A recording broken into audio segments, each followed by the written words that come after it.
শাহজালাল আন্তর্জাতিক বিমানবন্দরের তৃতীয় টার্মিনাল দেখতে প্রায় পুরোপুরি প্রস্তুত। হাজার হাজার কোটি টাকা ব্যয়ে নির্মিত এই আধুনিক অবকাঠামো যাত্রীদের জন্য খুলে দেওয়ার কথা ছিল অনেক আগেই। কিন্তু সবকিছু প্রস্তুত থাকার পরেও কেন এখনো চালু হচ্ছে না? আসল বাধা কি শুধু প্রশাসনিক জটিলতা, নাকি এর পেছনে রয়েছে বাংলাদেশ ও জাপানি কনসোর্টিয়ামের মধ্যে রাজস্ব ভাগাভাগি নিয়ে টানাপোড়েন, দফায় দফায় বৈঠক, নতুন নতুন শর্ত আর অনিশ্চয়তার এই দীর্ঘ অপেক্ষা শেষ কি সত্যি ডিসেম্বরে? আজকের ভিডিওতে আমরা জানব তৃতীয় টার্মিনাল চালু হতে কেন এত দেরি হচ্ছে, কোথায় আটকে আছে পুরো প্রক্রিয়া, আর ঘোষিত সময়সীমার মধ্যে এটি বাস্তবে চালু হওয়া কতটুকু সম্ভব। চলুন শুরু করা যাক।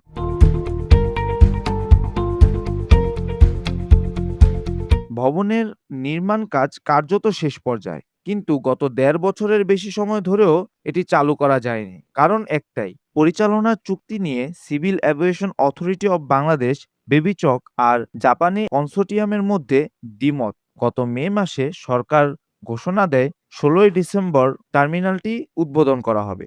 জুন মাসে বেসামরিক বিমান পরিবহন প্রতিমন্ত্রী জানান ১৯ জুলাইয়ের মধ্যে চুক্তি সই হয়ে যাবে, ডিসেম্বরের মধ্যে টার্মিনাল চালু। জুলাইয়ের শুরুতে খবর আসে টার্মিনালের গ্রাউন্ড হ্যান্ডলিংয়ের দায়িত্ব পাচ্ছে এই জাপানিজ কনসোর্টিয়াম, সাথে দ্বিতীয় একটা গ্রাউন্ড হ্যান্ডলার নিয়োগও দেওয়া হবে। কিন্তু আসল জায়গায় আটকে আছে বিষয়টা রাজস্ব ভাগাভাগি। বলা হচ্ছে টার্মিনাল পরিচালনায় আয়ের ভাগে জাপান চাইছে ৭৩%, বাংলাদেশের ভাগ থাকবে মাত্র ২৭%। এই অনুপাত নিয়েই মূল মতভেদ। এর সাথে যোগ হয়েছে জাপানির পক্ষের একের পর এক নতুন শর্ত উত্থাপন, যেটা আলোচনাকে আরও দীর্ঘায়িত করছে। আর এখন সবচেয়ে সাম্প্রতিক খবর, চুক্তি এখনো সই হয়নি। বেবিচকের একজন কর্মকর্তা নিজেই বলেছেন চুক্তি সইয়ের পরও যান্ত্রিক পরীক্ষা আর ক্যালিব্রেশনের কাজে কয়েক মাস সময় লাগবে। ফলে ডিসেম্বরের টার্মিনাল চালু হওয়া এখন রীতিমতো অনিশ্চিত হয়ে পড়ছে। সরকার এখনো আশাবাদী ১৬ই ডিসেম্বরের লক্ষ্যমাত্রা বহাল রাখার কথাই চলছে, কিন্তু বাস্তবতা হলো চুক্তি সইয়ের তারিখ এখনো চূড়ান্ত হয়নি।